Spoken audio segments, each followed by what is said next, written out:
Esta mañana, la vicepresidenta de Estados Unidos, Kamala Harris, y el secretario de Seguridad Territorial, Alejandro Mayorkas, partieron de Washington con rumbo a El Paso, su primera visita a la frontera entre México y Estados Unidos, o entre Estados Unidos y México, hay que decirlo de esta forma, para revisar el tema de la migración. Nos enlazamos ahora con Ariel Mutsatsos, corresponsal de Noticias Televisa y de Foro TV en Washington. Ariel, muy buenos días. Y Kamala Harris en vuelo a El Paso, Texas. Raimundo, ¿cómo estás? Qué gusto saludarte como siempre. Kamala Harris en vuelo a El Paso, Texas. Perdón.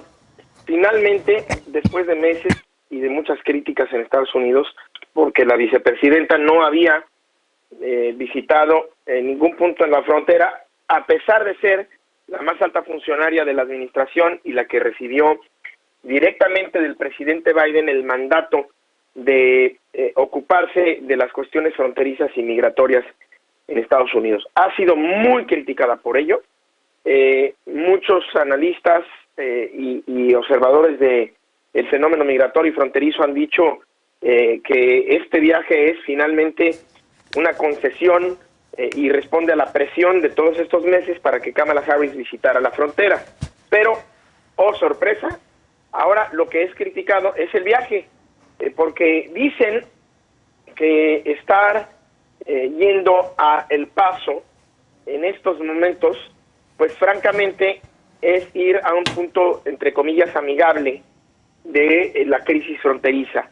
El Paso ciertamente, Raimundo, tiene problemas migratorios y fronterizos y allá hay crisis, pero ni con mucho está en la circunstancia que se encuentra, por ejemplo, otro punto en el estado de Texas, pero más hacia el este, ya más cercano a Florida, que es Río Grande Valley. El valle, como le dicen en Texas, o RGV, a Río Grande Valley, es el epicentro de la crisis. Y se preguntan por qué no ir ahí. Bueno, no lo sabemos a ciencia cierta. Ayer los periodistas le preguntamos a la vocera Simone Sanders, la vocera de la vicepresidenta, y lo que respondió, palabras más, palabras menos, pues es que El Paso es el lugar en donde surgió la política de separación de familias de la administración Trump, y que es un lugar que tiene una historia que contar y que tiene muchas,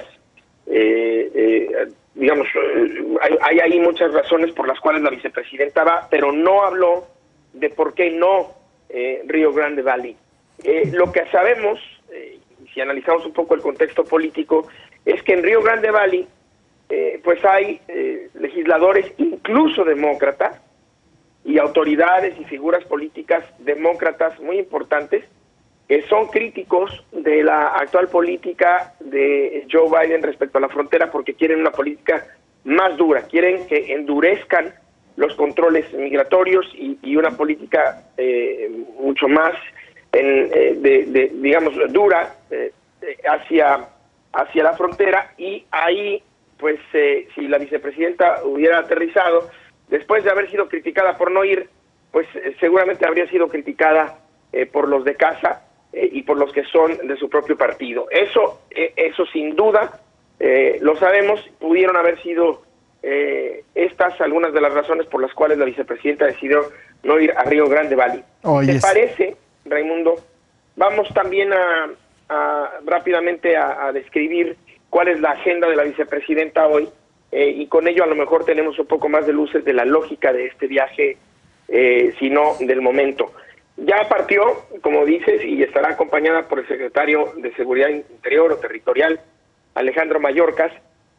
Va a aterrizar a las 8:35 de la mañana, que son 7:35 en México, es decir, dentro de 2 minutos. Prácticamente dentro de unos minutos va a estar aterrizando. Perdóname, dije 8:35 de la mañana, 7:35 en México, no, es 7:35 en México. Y luego la vicepresidenta, va a hacer un tour por la estación de la patrulla fronteriza en El Paso, y ahí va a estar la prensa cubriéndola, desde luego. Y la vicepresidenta también a las 10:25 tiempo de la montaña de Estados Unidos va a reunirse con algunos activistas de organizaciones no gubernamentales y de un refugio para migrantes y que también proveen algunos de ellos servicios legales para los migrantes. A las 11:35 tiempo de la montaña, la vicepresidenta va a entregar o a dar, digamos, algunas declaraciones a la prensa, va a tomar algunas preguntas y finalmente a las 12:30 tiempo de la montaña, la vicepresidenta va a partir de Texas en ruta a Los Ángeles, California. Es una agenda relativamente corta, de solamente unas pocas horas, la que tendrá en El Paso, Texas, para salir, valga el uso de la palabra en otro sentido, para salir al paso de las acusaciones y de las críticas de muchos políticos, sobre todo republicanos, pero también algunos demócratas, de que no había visitado la frontera con México. Es una gira muy, muy protegida para ella. Las fotografías de protestas en otras partes de la frontera hubieran sido muy, muy mala imagen. Ariel, muchísimas gracias por este reporte. Muy buen día. Síguete cuidando. A ti y al auditorio. Buenos días, Raimundo.